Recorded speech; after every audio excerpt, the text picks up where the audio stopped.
Hello everybody. Today I'm going to review the verb class that we are covering nowadays.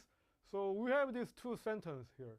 Every day our head of department devoured 3 pizzas and the builders worked for many days. So as you can see here, devour is our verb class and the work is our verb class. And at the end of its verb, we can see S and ED here. And we call it as an inflection. Unlike other word classes, verb, they make inflections. So these inflections, they carry two information about the verb. First, they carry information about time. So by looking at S here, devours, we can tell this verb carries present tense here. And also work, by looking at the ED here, we can tell the worked carries the tense of past time here. Okay? So not only the time, but also the inflection gives another type of information about the verb, which is a system of person in English here. So here, the system of person in grammar, you guys already know this because you've learned in middle school years. Only difference is you've learned in middle school in Korean language, and now we are covering it in English here. So for the system of person in English grammar, we have singular person and plural person. And with first person, second person, third person. So for first person singular, we have I. And first person plural, we have we. And second person singular, we have you. And second person plural, we have you. Third person singular, he, she, it. And third person plural, we have they. And the language of English, for verb, we only make inflection for third person singular case. For the rest of the person system, we don't make inflections for the verb class here. So as you can see here, we have I devour, we devour, you devour, you devour, they devours. So first person, second person, plural, plural, third person, plural, we don't make any inflection with the verb here. However, for third person singular, we make inflection by adding s, devours. So here, for the rest of the person system, we keep the same form for the verb, and we call it as a base form. Keeping the same shape, same form of the verb, we call it as a base form. And in English, we have quite special verb, which is a be verb. Be verb is exceptional because these regular verb, we make inflection with third person singular. However, for be verb, we have different form for each different person system here. I am, we are, you are, he, she, it is, they are. So because these different form, be is quite an exceptional point. And again, I want to emphasize that you already know this because you've covered it in your English. I mean, in your middle school years. Okay? And we can make past form of the verb here. So for the regular verb like ed, we just add regular verb like devour, we just add ed to make past tense. Doesn't matter whether it's a singular person, plural person, we just simply add ed to make a past tense.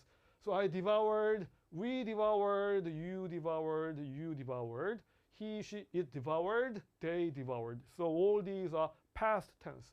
So in English, we have something called as finite verb and non-finite verb. So finite verb, it carries information about tense. Finite verb carries tense. Non-finite verb doesn't carry tense. So here, I devour, we devour, you devour, all these devour, they are finite verb. We know that they carry tense. They are finite verb. And I am, we are, you are, he is, they are. These are all, again, finite verb carrying tense. And non-finite verb, we will cover non-finite verb in the later section here. Okay? And we have something called a main verb. Main verb in one sentence, when you have only one verb here, and when the main verb function independently without depending on any other type of class, we call that verb as a main verb. So all these verbs here are main verb. They are used independently. Okay? So here we have something called auxiliary verb as well. So auxiliary verb, in other words, we call it as a helping verb. So auxiliary verb, they help the main verb. They help making the specific meaning of the main verb. So we call it as an auxiliary verb. For example, Jeremy is laughing. In this sentence, our main verb is laugh. Laugh is in ing form here, okay? And is an auxiliary verb. So is helping or main verb laughing here. So we call it as an auxiliary verb. So be careful. Be verb is quite special because here Jeremy is laughing, he is friendly. We have same is in these two cases, but the first one is auxiliary. When we say he is friendly, is not an auxiliary, it's a main verb.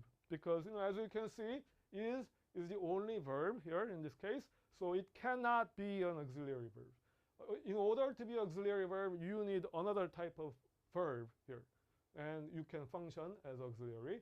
However, being a main verb, is cannot be an auxiliary, it's a main verb here.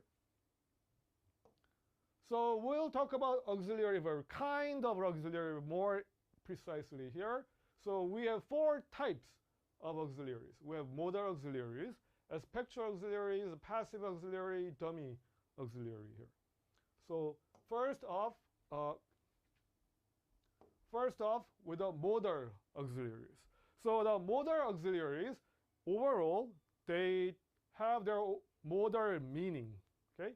So for in general, modal auxiliaries, they carry ability, permission, possibility, obligation, necessary, intention, prediction. These are the modal meanings. So we have modal auxiliaries, can, could, may, might, must, ought to, shall, should, will, would. These modal auxiliaries, they make one of these meanings, one of these modal meanings here. For example, when we say we can dance until midnight, can might indicate ability. So for example, you guys are full of energy. You guys are full of power and strength and energy. So you have enough energy that you can dance until midnight. So you have more than enough energy, more than enough ability to dance until midnight. So that's the first meaning of can here, ability. Second meaning, it could be a permission here. So for example, you guys finished with your important exam. So your parents gave you a free time until tomorrow.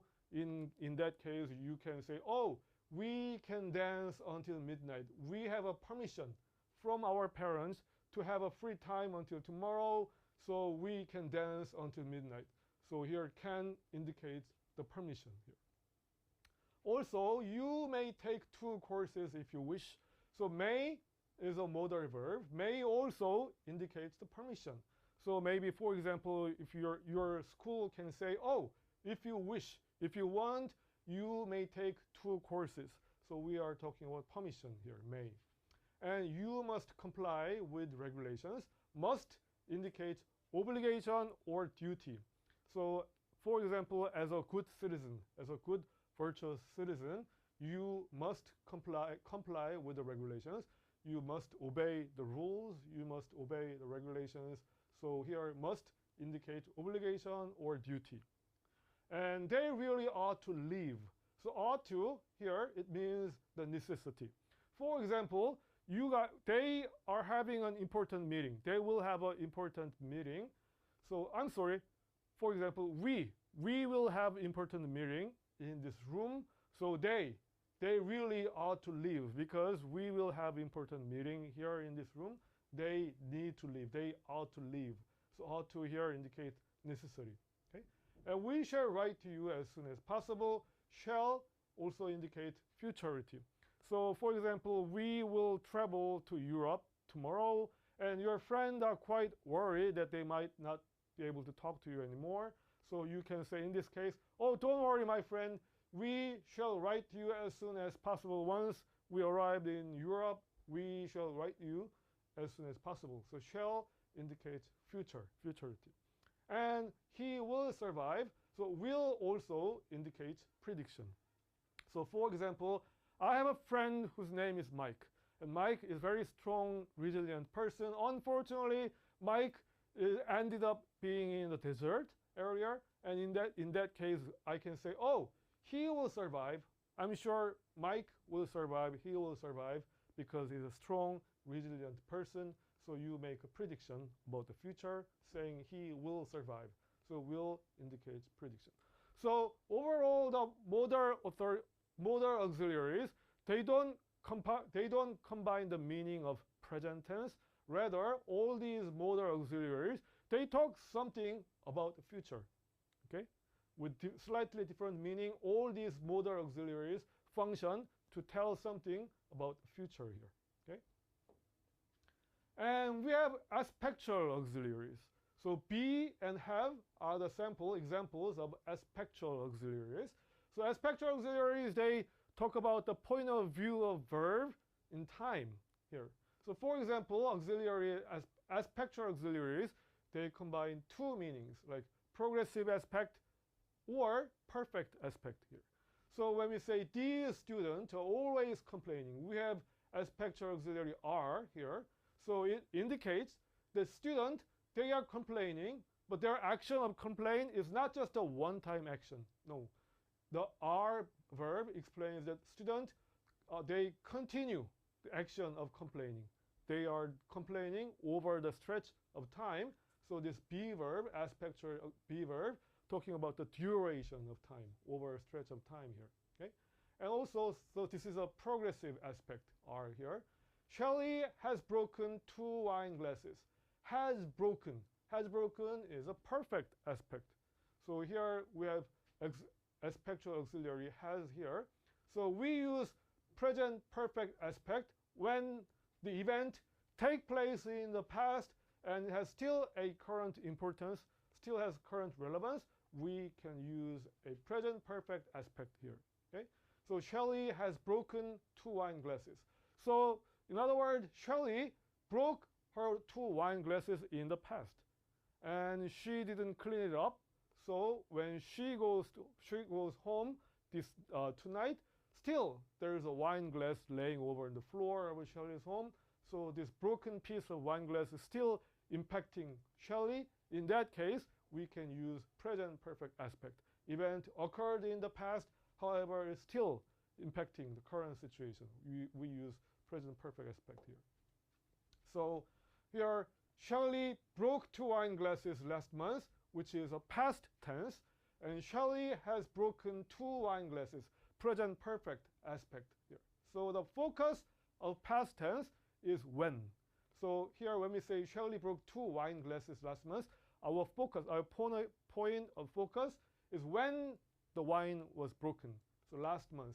So the past simple tense, the focus of it is when. Okay? However, when we use has broken, present perfect tense, it means, again, the glass is broken in the past, but still carries importance until this morning here. And be careful, Shelley has broken 2 wine glasses last month. This is an ungrammatical sentence. You don't use has broken and last month together, no. Because the has broken and last month, they clash against each other. So the reference time last month, it mentions that the action is done and finished in the last month. It's done and finished in the past. However, has broken, when you use has broken, it means wine glass is broken in the past. It's still impacting Shelley's life now. So the last point, the reference point, and has broken, they clash against each other. You don't use them together. Okay? So we have past tense, present perfect tense, and past perfect tense here. Shelley broke 2 wine glasses last month is a past tense. So you can see this timeline. This is now, and this is action. So action, wine glass broke in the past, and there's no connection between now and past. And in that case, we can use the past tense. Shelley has broken 2 wine glasses. This is a present perfect tense. So the wine glass is broken in the past, and it's still impacting our life up until now. In that case, we use present perfect tense. Shelley has broken 2 wine glasses. By the time we arrive, Shelley had broken 2 wine glasses. Had broken is a past perfect tense. Difference between present perfect, past perfect is present perfect you use present tense of has. And for past perfect tense, you use past tense of have. Okay? So here, by the time we arrive, Shelley broken two wine glasses. So this is the time of your arrival. In the past, you arrived in the Shelley's house. And when you arrived in Shelley's house, wine glass was broken already. So that broken piece of wine glass impacting your moment is the past. But there is no connection between past and current situation here. In that case, we use a present perfect tense here. Okay? So for the verb, they have a changing form. They have different forms. For present tense, past tense, and past participles. And you should be able to distinguish between past and past participles. Because depending on the verb, there are some different variation of the forms of verb. Some verb like dance, they share same form for past tense and past participle. They danced until dawn. He has often danced. Past tense, past participle. Difference between past and past participle. Past tense is finite verb because it carries tense. However, past participle, they don't carry tense. Therefore, it makes past participle as a non-finite verb. He bent the metal bar. He has bent the metal bar. Past tense and past participle. In case of bend, they have bend, bent, bent. So unlike the regular form, for the past and past participle, they have different form. So you need to be bear in mind here. Okay, and other type of verb, they have all different shapes for each tense. Verb like break, they have break, broke, broken. So he broke the bottle, past tense. He has broken the bottle, past participle. So you should be able to distinguish between past and past participle. Some verbs, small number of verbs like set or read, they have all same form. Here, so set, set, set. They set the standard this year, which is a present tense. They set the standard last year, which is a past tense. And they have set the standard, which is a past participle.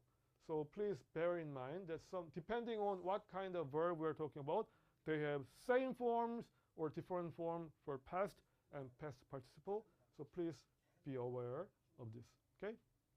So this was a quick review, what we covered until now. So I hope it helped your studying, okay? Thank you for watching. Bye-bye.